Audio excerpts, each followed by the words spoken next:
People come and go, leaving behind them a legacy of firsts, lasts, and every milestone in between. The very innovations we swear are top of the line will be obsolete in fewer years than we think, going from a regular occurrence to a distant memory in a weird history video. But the last time someone rented a video from Blockbuster doesn't have to be bittersweet. Narrowing down the last event can be helpful in understanding why and how a historical phenomenon came to an end. So, today, we're running out the clock on some surprising historical final events. But before we reach the end, why don't you reach for that subscribe button? Then let us know in the comments what other historical hallmarks you want to know about. Okay, last one in's a rotten egg.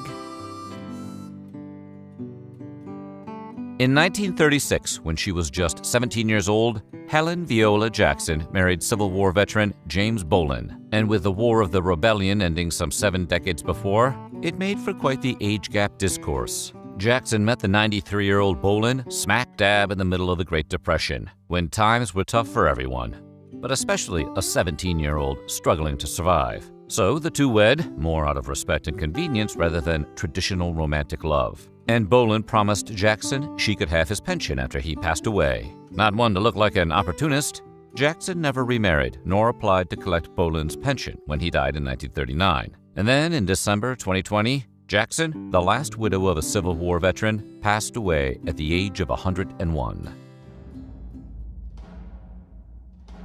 In the 18th century, if royalty got a bit too comfortable, it was customary to wheel out the old guillotine and relieve them of their crowns. It's easy for us to picture this method of execution during medieval times. It's less easy to picture the blade of a guillotine meeting a criminal's neck at a high speed the very same year Star Wars premiered in theaters. But that's exactly what happened to Tunisian immigrant Hamida Jandoubi, who was convicted of murder and executed by guillotine in Marseille, France in 1977. The national razor has been gathering dust ever since.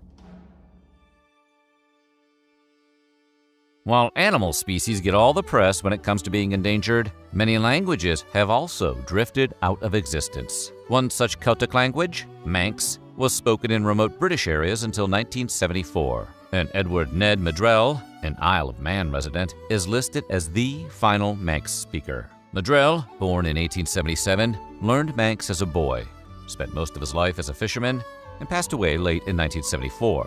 He did make recordings of himself speaking Manx before his death, and many have attempted to revitalize the language on the Isle of Man using these recordings. Manx a lot, Ned. Western Union, stop. Got into telegram game, stop. Way back in 1851, stop. They stopped after 155 years of faithful service in 2006. But while that was the last major carrier of telegram service, the conclusion of the telegram itself happened on July 14, 2013 in India. The government-run Bharat Sanchar Nigam Limited telegram service shut down due to the rise of SMS and smartphones, making a telegram redundant. Today, the only time you get to repeatedly text stop is when you're opting out of mobile notifications from a bill collector. The Tower of London started out as a royal residence and was never intended to be a prison. But anywhere can be a prison if you're steadfast enough. And eventually the tower would house famous prisoners such as Elizabeth Tudor and Guy Fawkes. A pair of brothers hold the distinction of being the last prisoners held in the tower. In 1952, Ronnie and Reggie Cray, which sound like a pair of henchmen from a Disney film, were members of an organized crime outfit in London's East End. But their criminal past had nothing to do with their stint in the tower. They just failed to report for military duty. While the Cray-Crays were in and out of jail for the rest of their lives, the tower retired from prison services thereafter, becoming a repository of documents and royal artifacts. Clerical celibacy goes back to at least the 5th century. However, marriage didn't become forbidden fruit until the 12th century. The Pope was bound by these same rules, though most candidates were either widowers or had renounced their married lives once they started sitting in the big chair. Pope Adrian II, also called Hadrian II, refused to give up his wife and daughter when he became Pope in 867 AD.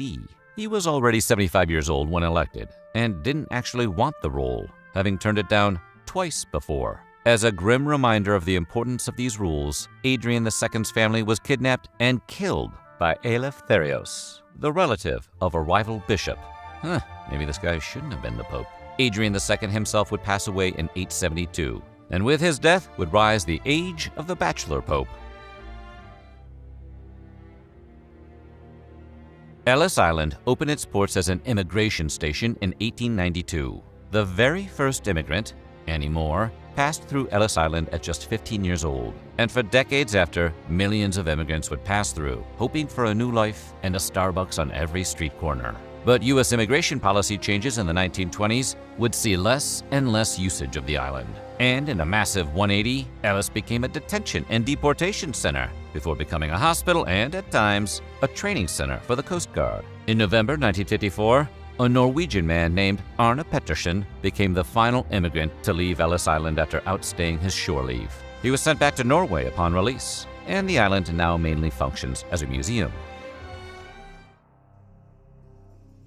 Despite its adorable name, there was nothing small about smallpox. The disease spanned 3 centuries and ended the lives of millions of people. Eventually, through variolation, which basically means giving individuals minute amounts of smallpox as a treat, a vaccine was developed during the late 18th century. And by the early 20th century, vaccination had so sufficiently laid the smackdown on smallpox that talk of eliminating the disease entirely began to seem like a reality. The last time smallpox reared its ugly, rashy head was in 1977 in Somalia, with the last noted fatality in 1978. Janet Parker was a medical photographer in a building where a smallpox lab was held, and she unfortunately caught the last nasty case of it. 2 years later, in 1980, the CDC announced that smallpox was totally wiped out, making it the only human disease to be completely eradicated. Since their invention in the 1970s, VHS tapes dominated the home video market, just so long as you were kind and remembered to rewind. However, the end of the 1990s saw the rise of a shiny new competitor, the DVD. By 2001, DVD sales were fast-forwarding past VHS at breakneck speed, outnumbering them completely in 2003. By 2005, VHS sales were essentially non-existent. The same year, though unrelated, Viggo Mortensen starred in the David Cronenberg neo-noir film A History of Violence. And 1 year later, the film was released on DVD as well as VHS. This VHS would mark the last time a major Hollywood movie would be made available on tape. A History of Violence and home media technology? What can't Viggo do? By the 1960s, everyone had pretty much figured out that cigarettes weren't the healthiest things you could be sucking into your lungs. Medical professionals presented more and more evidence that smoking was causing serious health problems and made calls to lower smoking rates in the U.S. The Federal Trade Commission got involved and in 1964 forced advertisers to start warning consumers of the dangers of smoking. Then in 1970, Congress passed the Cigarette Labeling and Advertising Act, mandating that all cigarette companies must include warnings on their packaging. And as an added twist to the tobacco knife, it gave a date of January 2nd, 1971, as the last time television or radio ads were allowed to advertise cigarettes. Cigarette ads took their final exhale on January 1st, 1971, with Virginia Slims getting the final piece of puffaganda on the airwaves.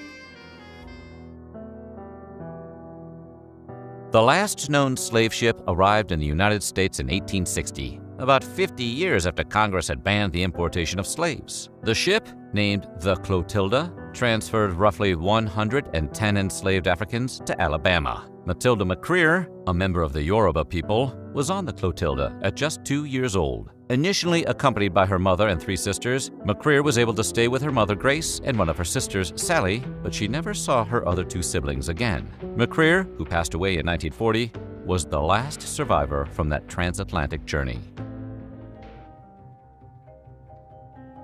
The Alcatraz Island became a federal penitentiary in 1934, and for the next 29 years became one of the most notorious prisons in the world, home to only the worst of the worst criminals the U.S. had to offer. Alcatraz housed infamous gangster Al Capone, birdkeeper Robert Stroud, and Machine Gun Kelly, the gangster, not the rapper. By the end of the 1950s, an island fortress housing the world's supervillains was just too expensive to operate and maintain. The government closed in and removed the final inmates in 1963. The last criminal relocated was convicted robber Frank Weatherman. He boarded a boat with the last of the guards and set upon his exit. Alcatraz never was good for anybody.